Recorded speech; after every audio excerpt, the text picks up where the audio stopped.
And I think that's what these smaller market teams have to do. If the deck is stacked against you, then what are you going to do to be able to overcome that disadvantage? Hi there. Welcome to the Connecting KC podcast. I'm Rachel Kilmer, also known as Rach the Realtor on the internet, where I love, connecting all things KC.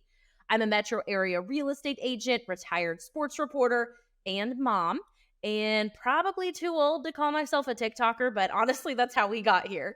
You can learn more at www.rachetherealtorkc.com.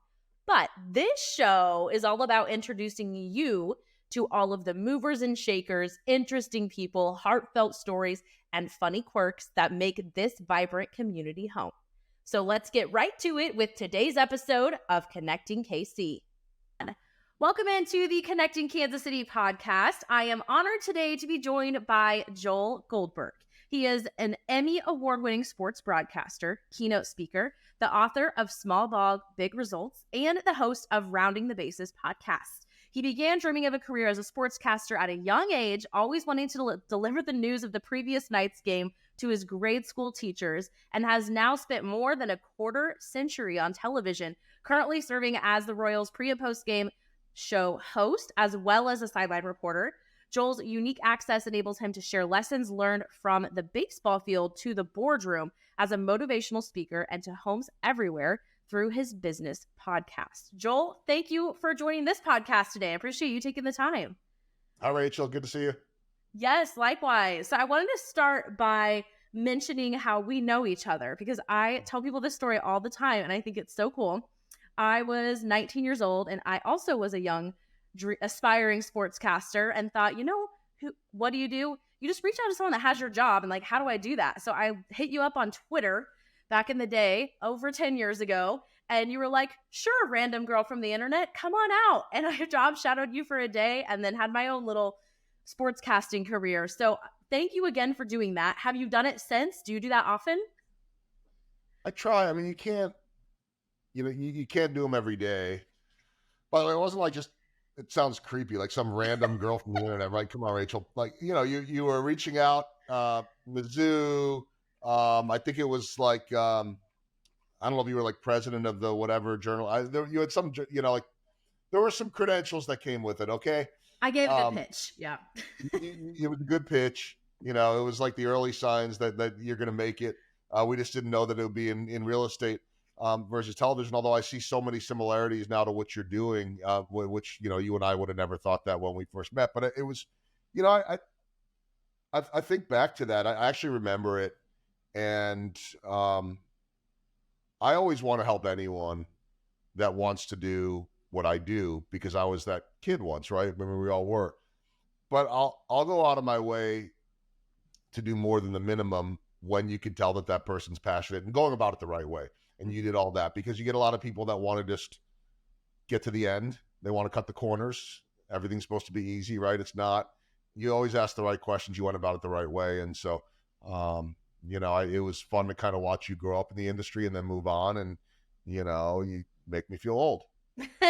well, yeah, me too. It feels like a long time ago that I was 19. But so, and it's funny that you have now kind of pivoted or like split your time between the business world and baseball. And mentorship, I think, is such a huge aspect of succeeding in any industry that you're in. Do you have your own mentors, and do you have them in both baseball, sports reporting, and in the business world? Or how have you gone about that throughout your career? Yeah, it's a good question. I don't, I had mentors along the way in television, just people that, maybe I interned for, people that were eventually that I kind of caught up to, and we started doing the same things. But people early on, I was like, gosh, I want to be like them. And they showed me the way. They taught me. So much of my profession, you got to figure out on your own, you got to fail. But they taught me the right way to treat people. And thankfully that matched up with the way that I was raised. So that was really just confirmation. I think that now my mentors in television are probably just more the people either that I work with or some of my colleagues and peers around the league, or even outside the league, that I'm just watching with a different eye. How do they do what they do? Picking each other's brain that way, more the fraternity of that. From a TV standpoint, or from a speaking standpoint, tons of mentors. I mean, I started my speaking career accidentally 7 years ago. I'll get invited to something here and there. Hey, can you come out and speak? Mostly community outreach. And I was asked to speak to an association, and a buddy of mine happened to ask me what I was up to, and told him I was speaking to this group next week, and he said, you could start a business doing that, and I had no idea. I mean, you remember when you're in TV, you might find a side hustle here and there for some things, but for the most part, it's all you want to do. It's a great place to be, and even if it's not your ultimate end all be all, you're so wrapped up in that world, you don't really understand what the rest of the world, the real world, looks like. And so I started jumping into that, and I'm like, oh my God, I'm running my own business. What I don't know how to do any of this stuff. And so you start finding mentors that could teach you about the business side, to teach you about sales, to teach you about marketing, to all those things. Ultimately, I just want to get on stage and speak. It's not that easy. It's no different than a broadcast. You don't just show up and hop on the air. There's all the preparation and everything that leads to it. So I've had a ton of mentors on the business and speaking side, and I feel like I'm still really, really new to it, even though I'm extremely comfortable compared to where I was 7 years ago. When you started speaking, was your subject matter really natural to you? Did that come really easily, or did you have to think a lot about okay, if I want to do this, what will I speak about? How did that process go for you? Just out of the gate, I'm like, what do I speak about? And I knew that if I'm going to speak, going out and just speaking about the Royals and the state of the team is no different than what I was doing beforehand. That's the community outreach of going to, say, a Rotary Club, and here's 20 minutes on who I am, what's going on with the team, any questions, thanks for having me, appreciate the free chicken lunch. That's pretty much all it was. So I knew that it couldn't just be that. I knew it couldn't be about the broadcasting industry, but I also knew that if you can give people a little taste of being a fly on the wall in a locker room, on a field, in front of a camera, whatever it is, that would be interesting to people. So now, what's going to make them better? And I thought, I had a front row seat. I got here in 2008, one of the worst teams in baseball for years, and I watched them build a world champion and a elite championship culture. And I thought, who doesn't want a good culture? Who does not want a championship culture? And I think that probably would apply to any profession. So that became the focus. And then I started my podcast. I wouldn't say accidentally, but everybody said you got to write a book. And I didn't know what to write a book about. So I started the podcast with some advice I got. And that started introducing me to people outside of baseball. And that ended up, I mean, if I'm really being honest, I was hoping that any podcast guest I had would hire me to speak. And it's not that easy. But it started exposing me to new people, to better content, to new perspectives. And then I was able to take that, mold it with the baseball, turn it into some, I think, high-level storytelling, and then almost like a comedian, start to try all this. And you could see that the same stories resonated with every type of group every time, and the ones that fell flat went bye-bye. And now it's like, I don't know. I mean, it's like doing a television show on stage, a one-man show, and it's the greatest. I love it. Yeah, that's awesome. Well, the book is such an interesting project. Every author I hear talk always says writing a book is the hardest thing ever. What was that process like for you? Was it fun, painful, more challenging than you thought? How did that go? It was fun. It was painful. It was as challenging as I thought. I mean, I'm working on number 2 right now, which I really wanted done a few months ago, and I just hit the wall. It wasn't so much of a writer's block as it was just a motivation, like I don't have it in me, and kind of beating myself up. I need to get this done. I need to get this done. I'm not working on a deadline per se. It was my own deadline. The first one was independently published. Second one, I'll be an independent publishing company, but I it's different than I think a lot of authors. I mean, it's not fiction, so I'm not creating characters and storylines. It's nonfiction and pulling from massive amounts of content from in and out of the baseball world. I think the biggest challenge is picking the stories and then seeing if I can maybe more personalize them or even tie it into my own life. That's been one of the hard things, I think, with all of it, is that, we were taught, you and I, that you get on television, it's not about you, it's about who you're covering. And so I've had to learn, getting on stage and even writing, that you need to include yourself too. You need to be a little bit vulnerable. People need to be able to connect with you. And we do that on TV too, right? But it's a little bit more subtle. So it was hard, extremely gratifying, extremely didn't even feel real to me. Like, I'm an author now, and I did write it, and it was, I can't speak to this. You can. It's kind of, how am I going to say this without getting in trouble? It's kind of like giving birth without the, actually doing the work that you moms do. But like it did, there was a lot of work. But when that book was out, I'm like, this is like my baby. Like, Oh yeah. So I mean, I remember that with my kids. At least I didn't do the work, but I was like, wait, I'm a dad now. Yeah. Wait, Yeah. I'm an author now. I mean, you're still a newer parent, and then it just becomes normal, right? So Yeah. it was cool. For sure. That's awesome. Are you able to share the title of your second book yet? Second one's going to be, I could do whatever. It doesn't matter. The second one's going to be Small Ball, Big Dreams. And so, the first one was all these little things that you can do to be successful and how to build trust and all. And I think these are just going to be inspirational stories from in and out of baseball of just really, really cool paths and how people got there. That's awesome. Well, I'm excited to read it. So no pressure, but like get that book out so we can read it. Okay. Yeah, probably like next winter. But I mean, I'm like 60% done. There you go. That's awesome. That was actually on my list of questions, was asking if you had a second one coming out. So that is super cool. So on the speaking gigs, you probably speak to large, small audiences, all different kinds of settings. Is there a favorite one? Like, is there a favorite type of company or a favorite type of group that you get the most excited for doing? Or is it kind of the same thing no matter how big this or small the stage is? Yeah, I mean, I don't know that there's anything that gets me more or less excited. I mean, you're never less excited. I think that I love the fact that I don't get nervous about it anymore. It's sort of like, I know I'll hear athletes sometimes say, "Oh, if you're not getting nervous, then, something's wrong." I'm like, I disagree with that.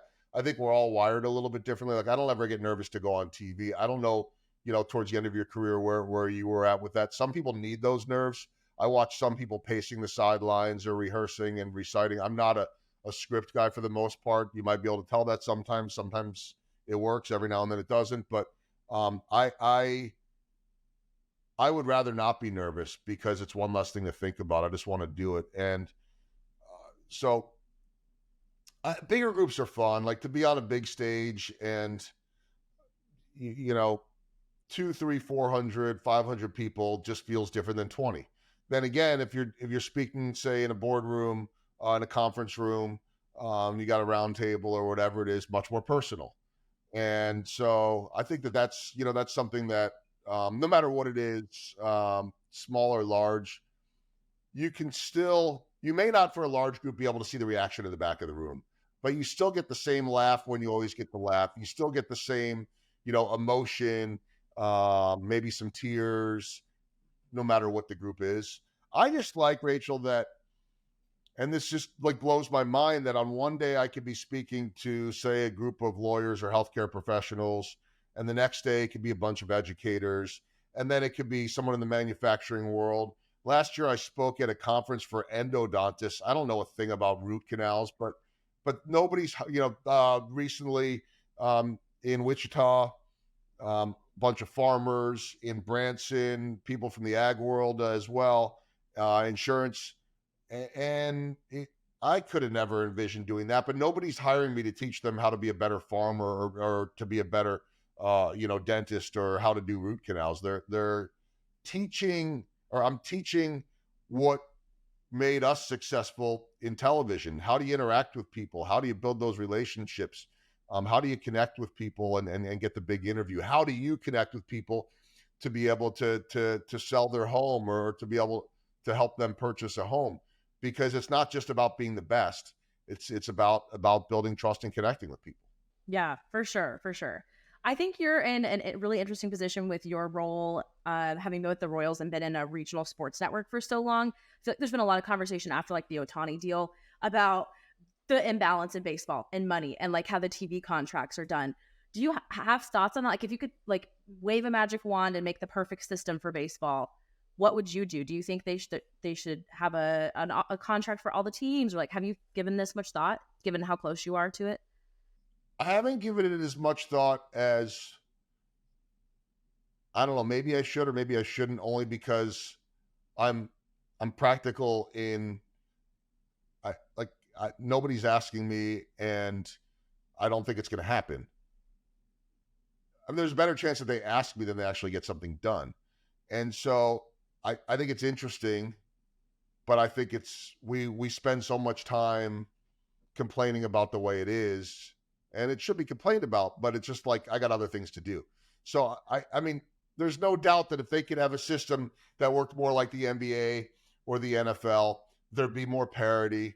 It would be more interesting. Yet, notice how every year, and it's not every year, but a lot of years when it happens, like this year, some of the big high dollar teams got eliminated early. And then everybody was complaining, all the national media and the fans of those teams were complaining, in the big markets about how you play this full season, and then just because of some bad luck after a couple days, they get eliminated and you don't get the best teams. Well, wait a minute. We've already stacked the deck against everybody by letting certain teams spend all this money, and then we're going to complain when they don't get in. Isn't that what's going to keep us watching? Is that somebody else could get in there? And so I think that should give everybody hope that just because you spend the money doesn't mean you're going to get in. Would baseball be better if not everybody could spend like the Dodgers, or if everybody could spend like the Dodgers? Yes, but you got to convince a lot of people, meaning some really the highest dollar owners and the Players Association, who will never want to eliminate the ability to make as much money as possible. There are way too many people that are saying, you know what, this might not be great, but it's good for me, and that's good enough. And so as long as that greed is there, they're going to keep doing it. As long as the money comes in, they're going to keep doing it. So you got to figure out ways. Look, like I'll relate this just a little bit to you with your real estate business. You haven't been doing this as long as other people in this town. You don't have all the experience that they do, although I think you've had a heck of a crash course, and you know a lot more today than you did 2 years ago or even last year. But you found a way to make yourself different. Then you got to deliver, and if you deliver, they'll keep asking you back, right? So I always tell people, do what you got to do to get a foot in the door, and then it's up to you to stay. So you figured out how to get your foot in the door. You figured out how to keep your foot in the door, and so maybe the deck was stacked against you when you started, because there are a lot of powerhouses in this town and every town that have been doing it a long time. Yet you figured out how to play with the big boys, so to speak, because you've gone in a different door. And I think that's what these smaller market teams have to do. If the deck is stacked against you, then what are you going to do to be able to overcome that disadvantage? Yeah. How would you say the kind of culture, not even around the team, but like fans of the Royals has changed? Because you saw the Royals at the bottom of the barrel when you came, and then we had the mountaintop, and now we're struggling again. I feel like the fan sentiment is almost worse now because we did taste, such great success. Do you feel the same way, or do you think it's better because now we know it's possible to get there? First, I would say that everything always comes down to winning and losing. So when you're losing at the amount that the Royals were losing, nobody's going to be happy. And when you lose 106 games, it doesn't matter whether we won it, 8 years ago or not. 106 games, you're somewhere between I'm livid or I don't care. Like, I get it. Less people are watching when you lose 106 games. I would argue, I'm not trying to sell here, that this is a preposterous statement, I know. This was the best 106 loss team I've ever seen, or fill in the blank for the numbers. They were actually intriguing. My partner Jeff Montgomery and I would walk out every night saying, I know that this isn't very good, but they're actually entertaining to watch. And I think it's because they were so young that those that chose to keep watching, and I don't begrudge anyone. Like I always say, that there's plenty of room on the bandwagon to hop on and off. That doesn't bother me. That's the nature of it.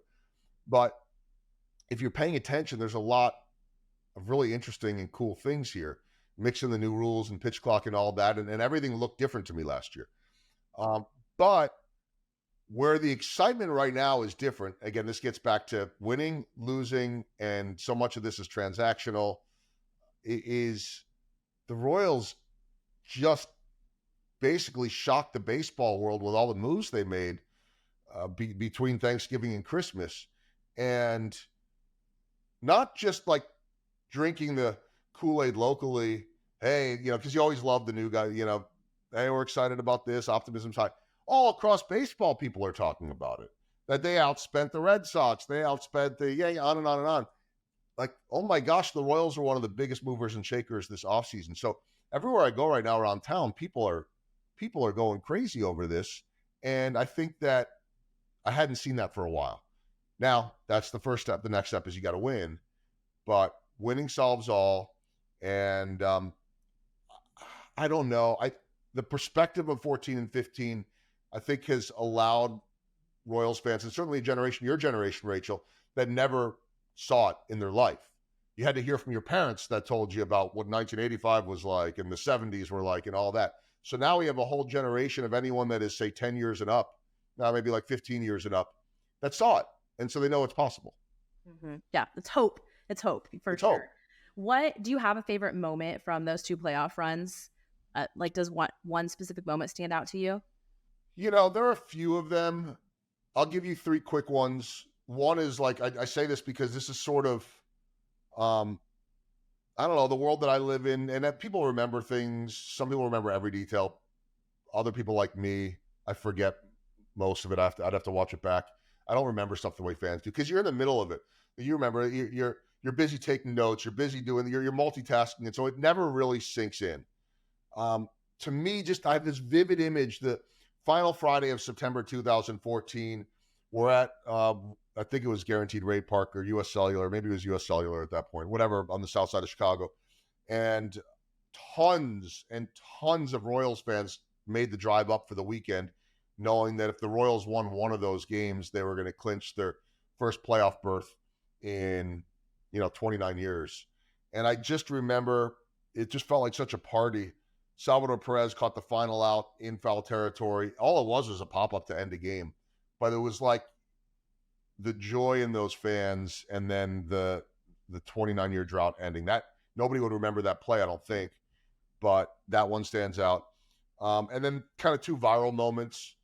Anybody listening, watching, just go to YouTube and put in either Danny Duffy bear suit or Giordano Ventura, ooh baby. And those are 2 moments that went viral. None of them were planned. Ventura, bottle of champagne, screaming, "We go into the World Series again, ooh baby." It went viral immediately. Danny Duffy in the bear suit. He never actually said it's a bear suit, Joel. He said, I don't remember exactly what it was. The words were just a little bit different than that. But that's what stuck. And then suddenly there were T-shirts and promos and all that. And so that stuff stands out to me sort of like more in like oh my gosh, this is so different and strange and cool all at once. Yeah, for sure. And another like kind of Kansas City cultural thing that you've been a huge part of is the Salvi Splash. Yeah. How what's your kind of give us the story on that and how it's evolved over time? I mean, that's been going on for, I guess that's probably about 2014, right? Or yeah, maybe probably a little before that. I don't know. Like I don't know. Salvi doesn't know. That really was life-changing for me. Never planned, never like, hey, let's do this. It just happened. So there's a few things. I mean, all I know is, I know he doesn't remember when it started. I don't remember when it started. And I don't even know that this is accurate other than it happened, that I remember a splash before Salvi ever did it from Alex Gordon.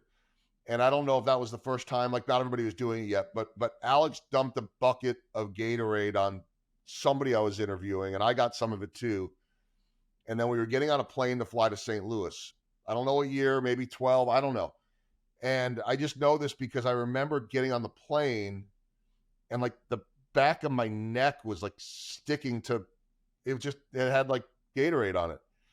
And Gordo was walking by me on the plane and always had such a good sense of humor, still does. He's a friend of mine. And he said, he kind of gives me this like little smirk and he's like, "Did you get wet at all?" And I'm like, I did. And I know that happened before the Salvi Splash, but then Salvi took over, and I'm fully convinced, because all teams do it, I'm fully convinced that it takes a unique personality that Salvi has, and the smile, the playfulness, the size, you can't miss him, to end up with bobbleheads and a billboard. And, like it turned into, most times I'd walk into the stadium and people would be like, "Are we going to win tonight?" And I never know it's baseball. Like, I don't know. Like, I hope so.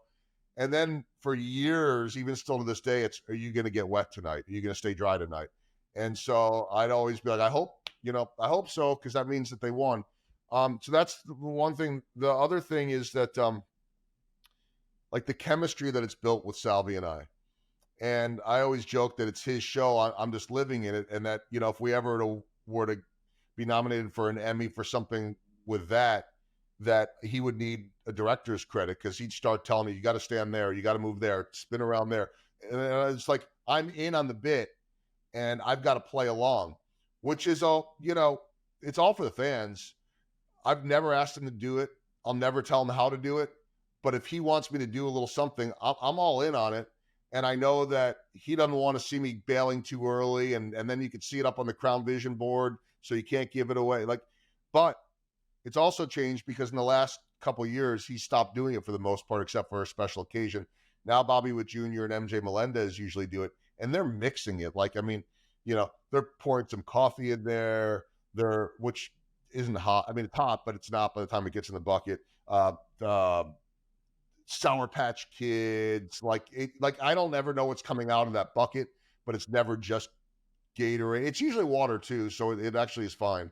I got a whole routine with it. Have an extra pair of clothes if you're traveling that day. Have a towel if you're going out to the set, and it's just fun. Who does that? Yeah, crazy. Well, Salvi is so special in so many ways to Kansas City, but you mentioned his size, just how large he is to still be playing at the level that he's playing and the position he plays. As we're kind of closing on the home stretch of his career, one would presume, talk about, just Salvi and how special he is as a player, a person, and a cultural part of Kansas City as well. Yeah. I mean, you saw some of it in your time over there, and I don't want to put words in your mouth, push back if you need to, but he's everything people see.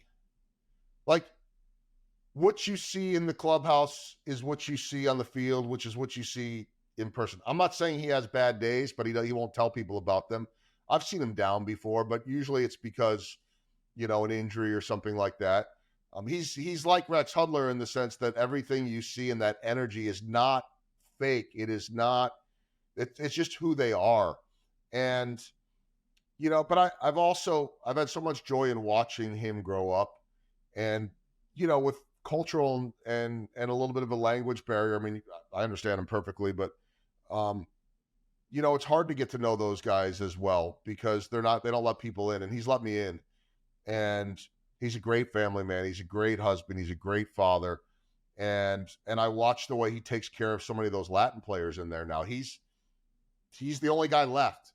He's the guy that has all the experience. Even now, and you look at some of the pitchers that the Royals signed that have as much experience in him in the big leagues. Seth Lugo's a little bit older than him, and he talked about wanting to come and, throw to Salvador Perez. I mean, he has such a great reputation around the game. He's probably slowing down on some things. I mean, he can't do what he once did in terms of some of the catching, but yet he's happy being at first base too. If you were to see him, the joy that he has in taking ground balls at first base, which he was doing before he was even playing first base this year, just wanting to have fun, bouncing around.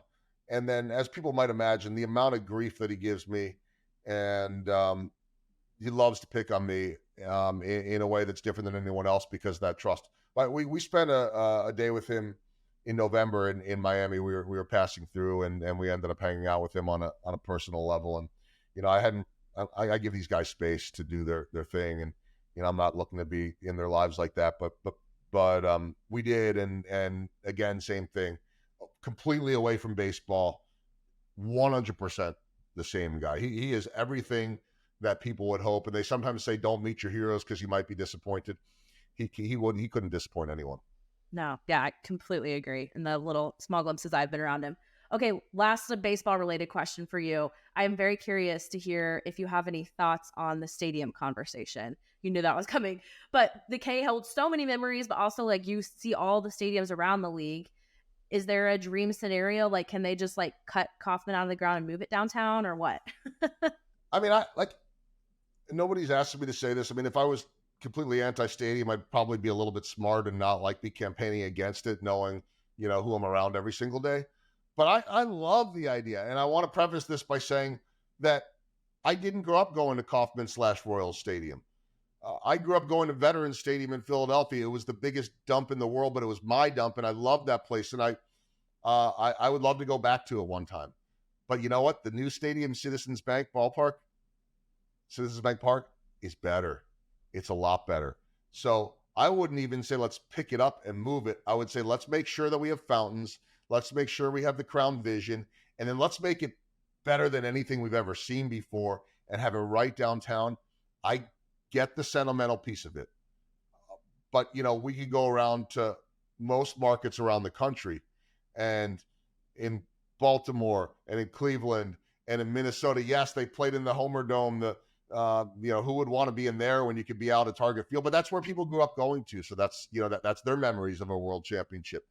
So you don't lose those memories, but I think you got a chance to make new memories at a place surrounded by bars and restaurants. And do we need it? I don't know. What do any of us need? But the trend all around baseball, just the way they used to make the multi-purpose stadiums, the cookie cutters, the trend is to be downtown right now. And watching baseball in downtown Cleveland and Pittsburgh and Detroit and Denver and San Diego and San Francisco, and it's just a great experience. And I don't know where they're going to end up. If I had to bet, I'm not a betting man, and no one's told me this, I still think they'll end up downtown in the East Village. But I know that politics are involved and things get tricky. Yeah, it's been very interesting to watch for sure. Okay, last two questions I ask everyone that comes on the show. First one is, what is a great meal that you've had recently out and about in Kansas City? We all went out the other night, Goldberg's, Hudler's, Montgomery's, and we went to Garozzo's, and it was amazing. And Michael Garozzo was there, and usually when our families are out, Hud might be holding court, Monty can hold court. I certainly can talk. The wives are all ignoring us anyway. And Michael sat down with us, and throughout our whole meal just sat telling stories, holding court, and all that. It was an amazing meal. We don't see each other a whole lot in the off season, but those guys, and I'm not mentioning everybody else only because like Ryan but we all live pretty close together in Johnson County, and so and because of that, the wives, they've hung out when we're on the road and all that, or they'll come on a trip. So that was an amazing meal. I could eat Garozzo's a few times a week and add some more pounds, which I think I'm doing right now. Yeah, you can't go wrong there. Well, that's a dynamic personality to be able to hold that audience captive, for sure. Yeah, for sure. No, he's at that level. Yeah, that's awesome. Okay, last question is, where can people find you? Online, social media, website, if they want to book you for a speaking gig, all that stuff. Well, the website is joelgoldbergmedia.com. Thank you. And then LinkedIn's a great place, I always think, from a business standpoint, to be able to connect. I'm on Twitter, X, whatever it's called. I'm on Instagram. My TikTok game cannot match yours, but I'll throw some fun things up on there every now and then. I'm an old guy, not really knowing what he's doing. But I'm on all those, Twitter, Instagram. Pretty easy to find. It's usually under either Goldberg KC or Joel Goldberg KC. But from a speaking standpoint, joelgoldbergmedia.com. Podcast is up all over the place as well. And, locally or beyond, love to do all the speaking. We'll catch you out at the K before and after every game this summer as well. I'll be there. All right, Joel, thank you for being on the show today. Appreciate it. Thanks, Rachel. Guys, thanks for listening. See you next time.